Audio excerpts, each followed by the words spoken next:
Sa simula ng kwento ni Samson, nagdurusa ang Israel sa ilalim ng mapanikil na pamamahala ng mga Filisteo. Ipinanganak si Samson upang tuparin ang isang banal na misyon, itinalaga bilang isang Nazareo mula sa pagsilang at pinagpala ng napakalakas na lakas upang maisakatuparan ang mga plano ng Diyos. Ang kanyang kwento ay nakatala sa aklat ng mga hukom.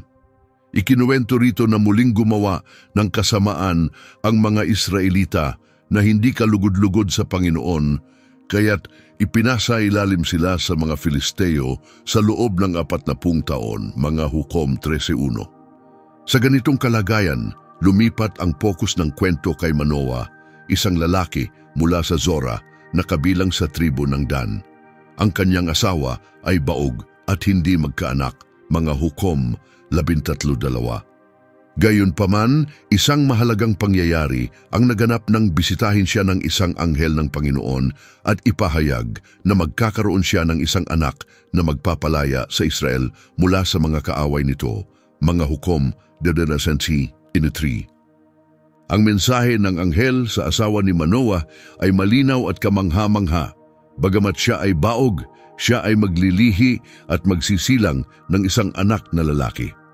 Ang pangyayaring ito ay kahalintulad ng iba pang mahahalagang kapanganakan sa Biblia, tulad ni na Isaac sa Lumang Tipan at Juan sa Bagong Tipan, kung saan ang mga himalang paglilihi ay nagbigay daan sa pagdating ng mga makapangyarihang tauhan sa kasaysayang biblikal. Ang batang ito ay itinakda upang iligtas ang Israel mula sa pananakop ng mga Filisteo at palalakihin siya ayon sa mahigpit na panuntunan ng panata ng isang Nazareo, isang bagay na nagbukod sa kanya mula sa mga naunang hukom. Ang panatang ito ay itinakda sa mga bilang 6, 1 hanggang 5, kung saan inutusan ng Panginoon si Moises na ipaalam sa mga Israelita ang mga alituntunin ng isang Nazareo. Sino mang maglalaan ng kanilang sarili sa ganitong panata ay dapat umiwas sa anumang produkto ng ubas, kabilang ang alak, inuming may alkohol, suka, katas ng ubas at maging ang mismong ubas o pasas. Sa buong panahon ng kanilang panata, hindi sila maaaring kumain ng anumang nagmula sa puno ng ubas, ni magpagupit ng kanilang buhok upang ito'y lumago bilang tanda ng kanilang kabanalan at dedikasyon sa Panginoon hanggang sa pagtatapos ng kanilang panata. Ibig sabihin, hindi maaaring uminom ng alak o serbesa si Samson ni gupitin ang kanyang buhok. Bukod pa rito, inutusan din ng anghel ang asawa ni Manoah na umiwas sa alak at serbesa habang nagdadalang tao, pati na rin sa anumang maruming pagkain upang sa simula pa lamang ay maitalaga na ang kanyang anak bilang isang Nazareo. Bagamat direkta ang tagubilin ng anghel sa asawa ni Manoah, agad niya itong ipinaalam sa kanyang asawa dala ng matinding pagtataka at pananabik, mga Hukom 13:8 hanggang 13.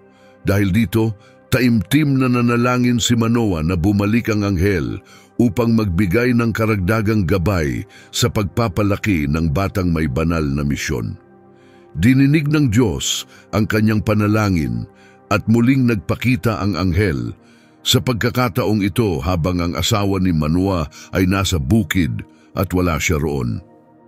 Nang makita muli ng babae ang anghel, dali-dali niyang hinanap si Manoah at sabik na sinabi, "Ang lalaking bumisita sa akin noon ay nagpakita ulit sa akin."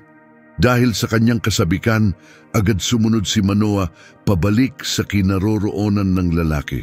Pagdating niya ron, tinanong niya ito, "Ikaw ba ang lalaking nakipag-usap sa aking asawa?" Sumagot ang bisita, "Ako nga." Dahil sa kanyang hangaring makasiguro at matutupa, sinabi ni Manoah, "Pakisigurado po na mangyayari ang inyong sinabi. Ano po ang magiging pamumuhay at misyon ng batang isisilang?" Muling ipinaalala ng anghel kay Manoah ang kahalagahan ng pagsunod sa tagubilin. "Tiyakin mong susundin ng iyong asawa ang lahat ng aking iniutos. Hindi siya dapat uminom ng anumang inuming mula sa ubas, alak o anumang katulad nito ni kumain ng maruming pagkain. Dapat niyang sundin ang lahat ng iniutos ko sa kanya. Bagamat tila hindi pa rin lubos na nauunawaan ni Manoah na siya ay nakikipag-usap sa isang sugo ng Diyos at inakala niyang isang propeta lamang ito, magiliw siyang nag-alok. Mangyaring manatili po kayo sa amin at ipaghahanda namin kayo ng isang batang kambing. Pumayag ang bisita na manatili, ngunit tumangging kumain, sa halip ay iminungkahing mas nararapat na mag-alay sila ng isang handog na susunugin para sa Panginoon. Nang inilagay ni Manoah ang handog na sinusunog sa bato ayon sa utos, isang kahangahangang pangyayari ang naganap. Ang bisita ay umakyat patungo sa langit sa loob ng mga apoy. Nang makita ito, si Manoah at ang kanyang asawa ay napalugmok sa lupa sa matinding pagkamangha. Sa matinding takot, sinabi ni Manoah, "Tiyak na mamamatay tayo dahil nakita natin ang Diyos." Napagtanto niyang ang anghel ng Panginoon ay isang banal na presensya, mga Hukom 14 na 19 hanggang 24. Inihanda ni Manoah ang batang kambing at ang handog na butil. Inilagay ito sa batong inialay sa Panginoon. Habang kanilang pinagmamasdan, isang pambihirang pangyayari ang naganap. Habang umaakyat ang mga apoy mula sa dambana patungo sa kalangitan, sumama sa mga ito ang anghel ng Panginoon. Nang maunawaan nilang hindi na ito muling magpapakita, napagtanto ni Manoah ang tunay na katauhan ng kanilang bisita at natakot para sa kanilang buhay. Sinasabing, "Tiyak na mamamatay tayo sapagkat nakita natin ang Diyos." Ngunit pinanatag siya ng kanyang asawa na nagsabi, "Kung nais tayong patayin ng Panginoon, hindi sana niya tinanggap ang ating mga handog ni ipinakita sa atin ang mga kahangahangang bagay na ito at hindi rin sana niya ibinahagi sa atin ang kanyang mga pangako." Dumating ang panahon na isinilang ng babae ang isang anak na lalaki at pinangalanan siyang Samson.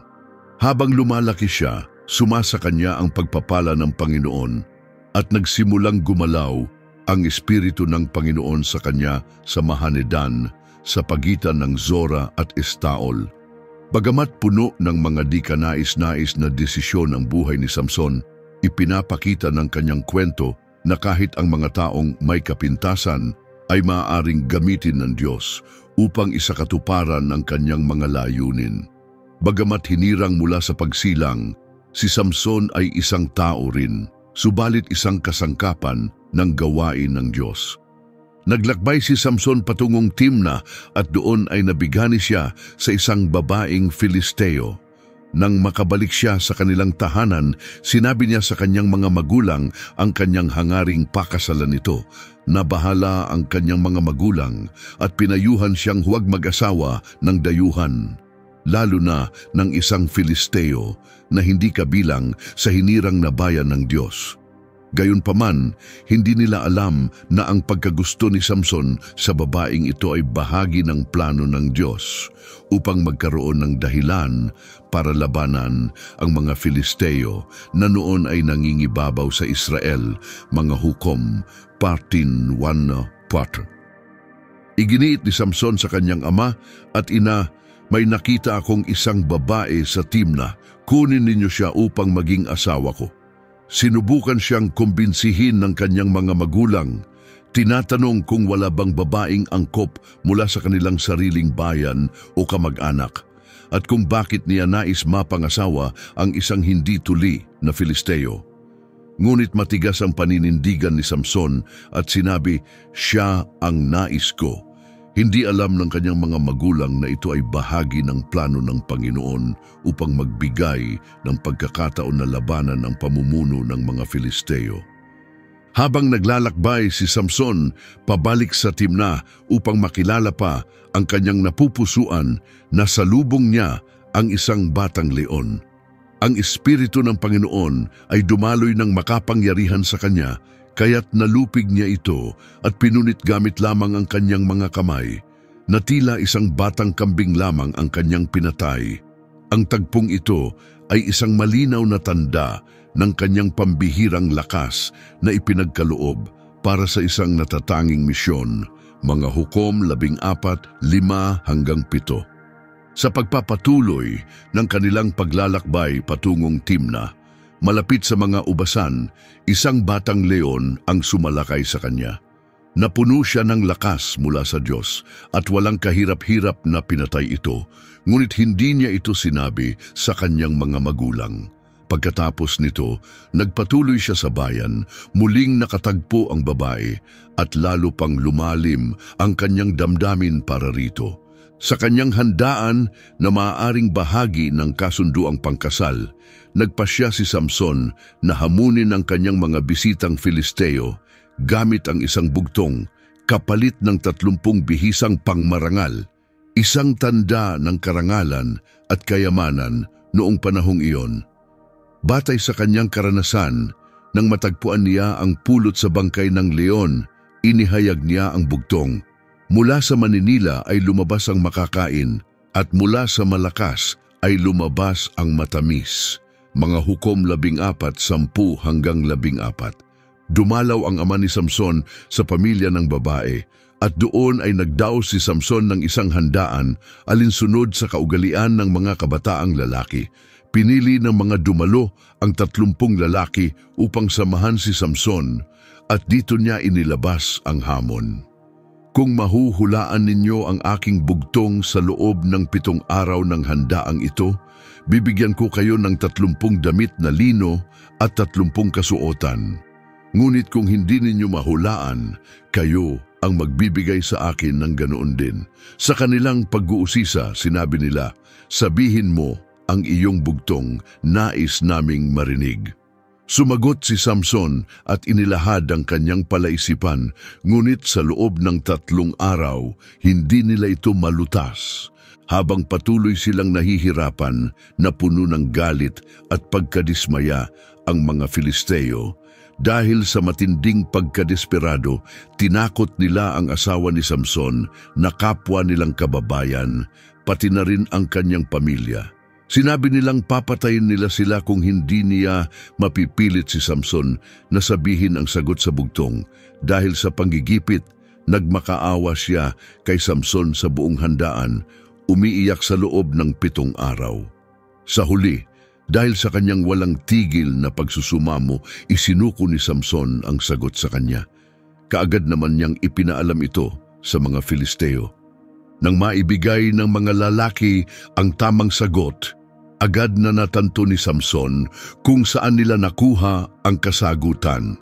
Sa matinding galit, napuspos siya ng Espiritu ng Panginoon at nagpunta sa ibang bayan, kung saan pinatay niya ang 30 lalaki at kinuha ang kanilang mga kasuotan upang bayaran ang kanyang ipinangakong gantimpala. Matapos ang marahas na gawaing ito, bumalik siya sa kanyang tahanan, iniwan ang kanyang asawa. Kalaunan, lalo pang nagdulot ng kaguluhan si Samson sa mga Filisteo. Nang bumalik siya upang dalawin ang kanyang asawa, pinigilan siya ng kanyang biyenan na makapasok sa silid nito.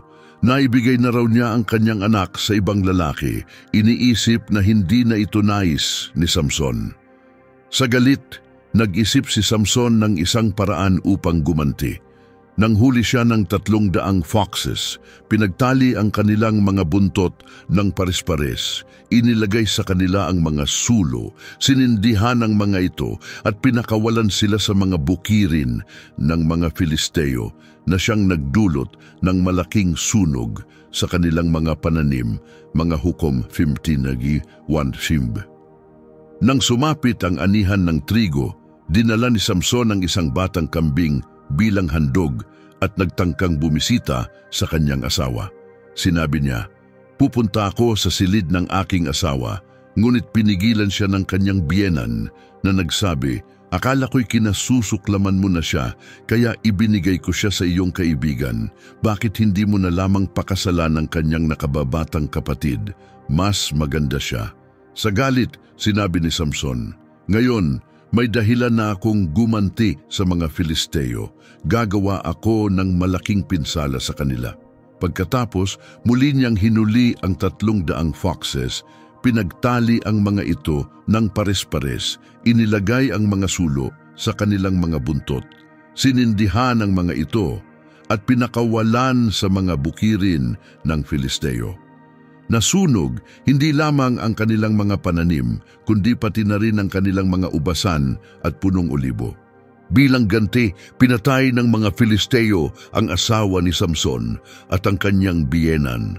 Sa galit, gumanti si Samson gamit ang kanyang pambihirang lakas at pumatay ng maraming Filisteo, mga Hukom 15, 6-8. Nang malaman ng mga Filisteo na si Samson ang may kagagawan, sinunog nila ang kanyang asawa at biyenan. Sa matinding puot, nanumpa si Samson, "Dahil ginawa ninyo ito, hindi ako titigil hanggat hindi ako nakakaganti." Pagkatapos, naglunsad siya ng isang matinding pag-atake kung saan marami ang napatay niya. Matapos ito, nagtago siya sa isang kuweba sa bato ng Etam. Bilang tugon, pinalibutan ng mga Filisteo ang isang bayan sa Huda kung saan naninirahan si Samson. Sa takot, 3,000 lalaki mula sa Huda ang nagtungo upang hulihin si Samson. Sinisisi siya sa paggulo sa kanilang mga mananakop. Sa kabalintunaan, nais nilang isuko ang mismong taong isinugo ng Diyos upang palayain sila mula sa kamay ng mga Filisteo. Sumang-ayon lamang si Samson na sumama sa kanila matapos nilang ipangako na hindi nila siya papatayin mismo. Mga Hukom 15, 12-13. Sinabi nila kay Samson, "Naparito kami upang igapos ka at ibigay sa mga Filisteo." Sumagot si Samson, "Ipinapangako ba ninyo na hindi ninyo ako papatayin?" "Oo," tugon nila, "igagapos ka lamang namin at ibibigay sa kanila. Hindi ka namin papatayin." Kaya't ginapos nila siya ng 2 bagong lubid at inihatid mula sa bato. Nang makita ng mga Filisteo si Samson na nakagapos at papalapit, nagsigawan sila sa tuwa, inakalang tagumpay na sila. Ngunit sa sandaling iyon, biglang bumaba ng makapangyarihan ang Espiritu ng Panginoon kay Samson. Ito ang huling bagay na nais maranasan ng mga Filisteo, ang kaharapin ang isang kalaban na pinuspos ng kapangyarihan ng Diyos. Sa isang iglap, ang matibay na lubid na gumapos sa kanya ay tila naging abo at kusang nalagot mula sa kanyang mga kamay. Nakakita siya ng isang sariwang panga ng asno, pinulot ito at ginamit upang patayin ang 1,000 Filisteo, isang tagumpay na posible lamang sa tulong ng Diyos. Mga Hukom 15, 14-15. Nang lumapit si Samson sa Lehi, lumusob ang mga Filisteo na may malalakas na sigaw. Ngunit ang Espiritu ng Panginoon ay dumaloy sa kanya ng buong lakas. Ang mga lubid sa kanyang mga bisig ay natunaw na parang sinunog sa apoy, at ang mga tali sa kanyang mga kamay ay nalaglag. Kinuha niya ang panga ng isang asno, iwinasiwas ito, at pinatay ang 1,000 lalaki. Matapos ang kanyang tagumpay, inabot si Samson ng matinding uhaw, kaya't tumawag siya sa Panginoon. Sa kanyang habag, pinayabong ng Diyos ang isang bukal upang siya ay mapag-inhawahan. Tinawag niya itong bukal ng tumatawag, at patuloy niyang pinamunuan ang Israel sa loob ng 20 taon, mga Hukom 15, 18-20. Sa matinding uhaw matapos ang kanyang tagumpay, nanalangin si Samson sa Panginoon, nagsusumamo, "Ipinagkaloob mo sa iyong lingkod ang dakilang tagumpay na ito. Mamamatay ba ako ngayon sa uhaw at mahuhulog sa kamay ng mga hindi tuli?" Bilang tugon, nagbukas ang Diyos ng isang guwang sa Lehi at mula rito ay lumabas ang tubig. Nang uminom si Samson, nanumbalik ang kanyang lakas at siya ay naginhawahan. Dahil dito, tinawag ang bukal na Enhakore na nananatili sa Lehi hanggang ngayon. Patuloy na pinamunuan ni Samson ng Israel sa loob ng 20 taon sa panahon ng pananakop ng mga Filisteo. Kapag pinuspos ng Espiritu ng Panginoon si Samson, ito ay malinaw na tanda ng banal na pagkilos, isang paulit-ulit na tema sa lumang tipan, kung saan ang Espiritu ng Diyos ay bumababa bilang tugon sa isang tiyak na pangangailangan. Ngunit sa bagong tipan, gaya ng sinabi sa Efeso 1:13 hanggang 14, ang Espiritu ng Diyos ay nananahan sa bawat mananampalataya mula sa sandali ng pananampalataya bilang katiyakan ng ating mana hanggang sa araw ng pagtubos, bilang papuri sa kaluwalhatian ng Diyos. Ipinaliwanag sa Roma 8:9 na ang isang tunay na mananampalataya ay hindi namumuhay ayon sa laman, kundi sa Espiritu, isang pagbabago na dumating matapos ang muling pagkabuhay ni Kristo, kung saan ang presensya ng Espiritu ay hindi na panandalian kundi permanente. Ang parehong makapangyarihang Espiritu na kumilos kay Samson ay gumagawa rin sa atin ngayon. Inuutusan tayong, gaya ng sinasabi sa Galatia 5:16, na mamuhay ayon sa Espiritu at hindi sa pita ng laman. Pinatitibay ito sa Efeso 5:18, kung saan ipinapakita ang pagkakaiba ng pagiging lasing sa alak at ang pagiging puspos ng Espiritu, na nagtuturo sa mga mananampalataya na mamuhay sa ilalim ng banal na paggabay at hindi magpasailalim sa makamundong kasamaan.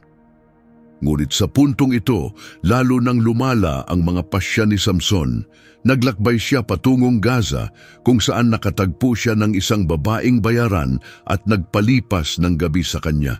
Sa maraming taon, ang Israel ay nakiapid rin sa ibang mga Diyos. Iniwan ang mga hukom na inilagay ng Panginoon at sinundan ang mga dayuhang Diyos, mga hukom 2:17. Lumayo sila sa daang tinahak ng kanilang mga ninuno at hindi na sinunod ang mga utos ng Diyos. Lubusan silang nabaon sa pagsamba sa mga Diyos-Diyosan at sa mga kaugalian ng mga pagano na siya ring pagtataksil sa kanilang tipan sa Diyos. Sa yugtong ito ng kanyang buhay, si Samson bilang pinuno ng Israel ay hayagang ginagaya ang espiritual na pagbagsak ng kanyang bayan, isang senyales ng kanyang nalalapit na kapahamakan. Habang nasa Gaza, nalaman ng mga Filisteo ang kinaroroonan ni Samson at inisip nilang may pagkakataon silang hulihin siya. Binantayan nila ang mga tarangkahan ng lungsod, naghihintay ng tamang sandali upang siya'y bitagin. Gayunman, nang magpasyang umalis si Samson, ipinakita niya ang kanyang pambihirang lakas sa pamamagitan ng pagbunot ng tarangkahan ng lungsod kasama ang 2 poste nito. Ipinasan niya ito sa kanyang balikat at dinala sa tuktok ng bundok na nakaharap sa Hebron, isang gawaing imposibleng magawa ng isang karaniwang tao kahit sa patag at maikling distansya lamang. Pinatutunayan nito na kahit nalilihis siya sa landas ng Diyos, ang presensya ng Panginoon ay nananatili pa rin sa kanya. Sa kabila ng kanyang patuloy na pagbagsak, dumating sa kanyang buhay si Delilah, na nakasaad sa mga hukom 16, 1 hanggang 4, isang pangyayaring naging mahalagang bahagi ng kanyang kwento. Sa isa pang pagbisita ni Samson sa Gaza, pagkatapos niyang magpalipas ng gabi sa isang babaeng bayaran, nagbalak ang mga tao roon na patayin siya pagsikat ng araw. Ngunit sa kalagitnaan ng gabi, tumakas siya sa pamamagitan ng pagwasak sa pintuan ng lungsod at pagdala nito kasama ang mga poste, patungo sa isang burol na natatanaw ang Hebron. Di naglaon, si Samson ay umibig sa isang babae mula sa lambak ng Sorek na nagngangalang Delila. Hindi tiyak ang kanyang pinagmulan, ngunit malinaw na siya ay panig sa mga Filisteo, lalo na nang matukso siya ng kanilang alok na pilak. Lumapit sa kanya ang mga pinuno ng mga Filisteo at nag-alok ng malaking halaga. Akitin niya si Samson upang ibunyag nito ang lihim ng kanyang pambihirang lakas upang kanilang mahuli at mapahina siya. Bawat isa sa kanila ay nangakong magbibigay ng 1,000 at 100 siklong pilak bilang kapalit ng kanyang pagtulong, mga Hukom 16 at 5. 3 beses na sinubukan ni Delilah na alamin ang sikreto ng lakas ni Samson habang nakahanda ang mga Filisteo upang sumalakay. Sa bawat pagkakataon, nilinlang siya ni Samson ng maling sagot. Sa kabila nito, patuloy niyang pinanghinaan ng loob si Samson sa pamamagitan ng matiyagang pangungulit. Sa huli, ginamit niya ang parehong taktika na ginamit noon ng unang asawa ni Samson, ang paglalagay ng duda sa kanyang pagmamahal. Sinabi niya, "Paano mo masasabing mahal mo ako kung hindi mo ipinapaalam sa akin ang iyong lihim?" Mga Hukom 16, 6 hanggang 14. Dahil dito, muli niyang pinilit si Samson na sabihin kung paano siya mawawala ng lakas at kung paano siya maaaring gapusin. Sumagot si Samson ng isa pang panlilinlang. Sinabi niyang mawawalan siya ng lakas kung gagapusin siya ng 7 bagong panaling hindi pa natutuyo. Kaagad na nagpadala ang mga pinuno ng Filisteo kay Delilah ng ganitong mga panali at ginamit niya ito upang igapos si Samson habang may mga lalaking nagtatago sa silid. Pagkatapos sumigaw siya, "Samson, nandito ang mga Filisteo!"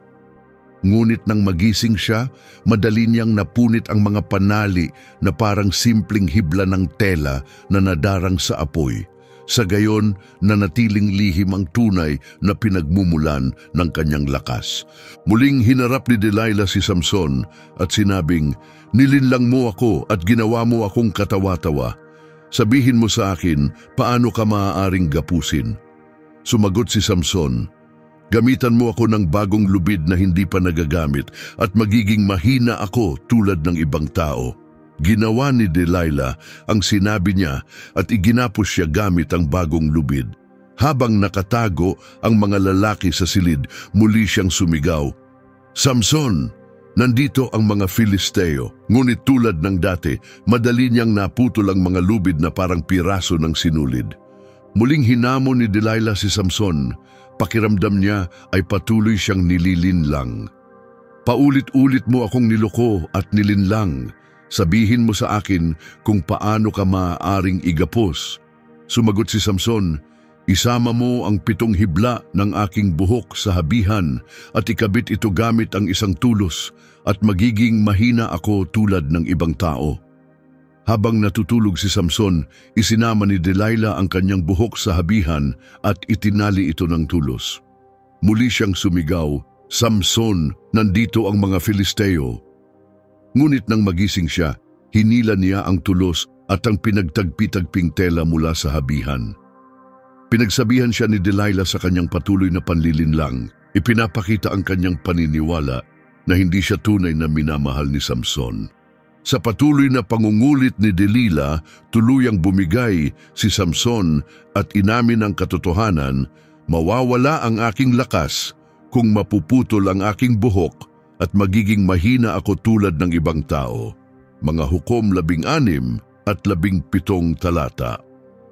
Labis na nadismaya si Delilah sa kakulangan ng tiwala ni Samson, kaya't sinabi niya, "Paano mo masasabing mahal mo ako kung hindi mo ipinaalam sa akin ang iyong lihim? 3 beses mo na akong niloko, ngunit hindi mo pa rin sinasabi kung saan nagmumula ang iyong pambihirang lakas." Hindi siya tumigil sa pangungulit hanggang sa tuluyang mapagod si Samson at ibinunyag ang lahat. "Hindi pa kailanman dumampi ang labaha sa aking ulo," inamin niya. "Mula pa sa aking pagsilang, itinakda na akong Nazareo ng Diyos.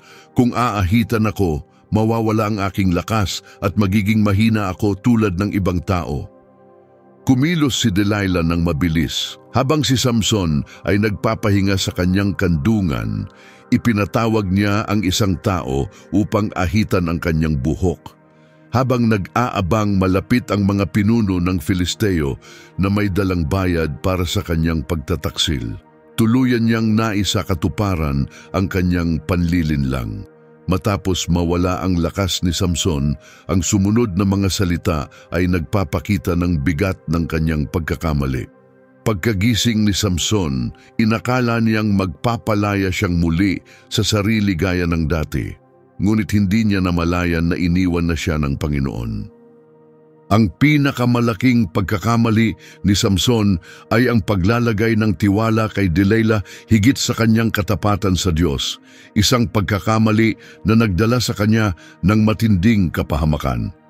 Itinuturo ng pangyayaring ito na walang anumang ugnayan sa mundo ang dapat na higitan ang ating kaugnayan sa Diyos. Bilang kaparusahan, labis siyang nagdusa, dinukit ng mga Filisteo ang kanyang mga mata, ginapos siya at ipinadala sa bilangguan kung saan siya'y pinilit na maggiling ng trigo. Sa puntong ito, ang kanyang kapalaran ay ganap ng nasa kamay ng kanyang mga kaaway. Ang pangyayaring ito ay nagtuturo na kapag iniwan natin ang Diyos, nagbubukas tayo ng pintuan para sa kasamaan na manaig sa ating buhay.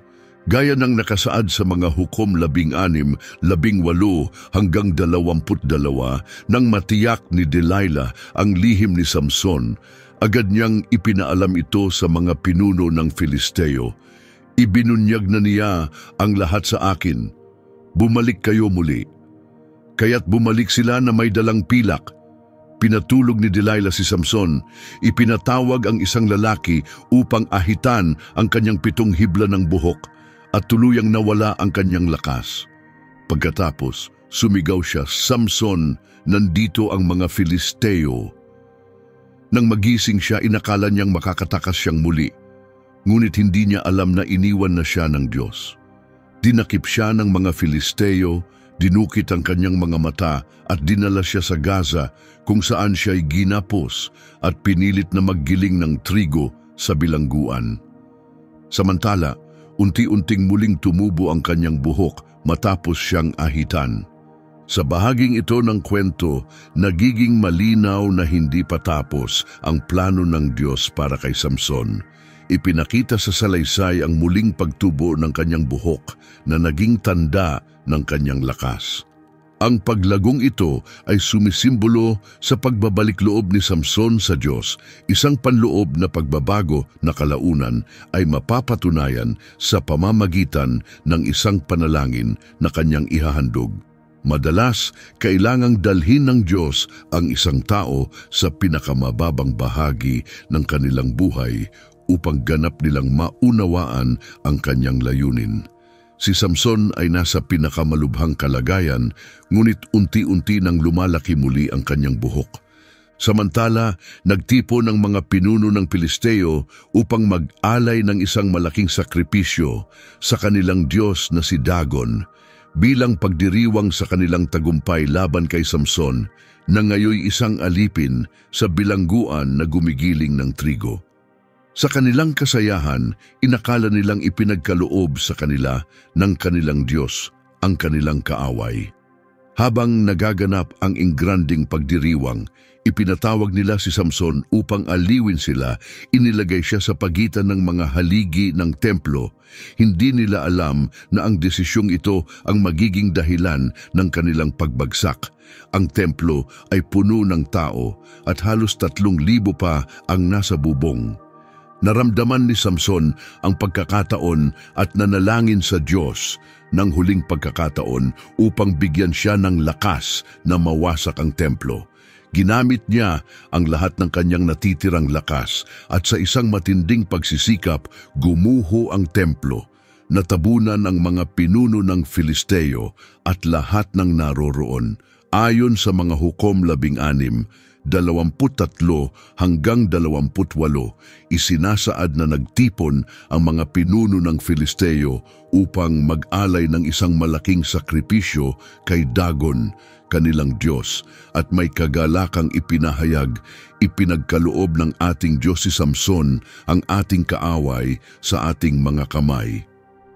Nang makita siya ng mga tao, pinuri nila ang kanilang Diyos at ipinahayag, ipinagkaloob ng ating Diyos, ang ating kaaway, ang sumira sa ating lupain at nagdulot ng maraming patay sa atin. Sa gitna ng kanilang kasiyahan, hiniling nila ilabas si Samson upang kami aliwin niya. kaya't iniluwas siya mula sa kanyang kulungan at pinilit na magtanghal para sa kanila. Nang mailagay siya sa pagitan ng mga haligi ng templo, sinabi ni Samson sa batang alipin na humahawak sa kanyang kamay, "Ilapit mo ako sa mga haliging pumapanatili sa templo upang ako'y makasandal sa mga ito."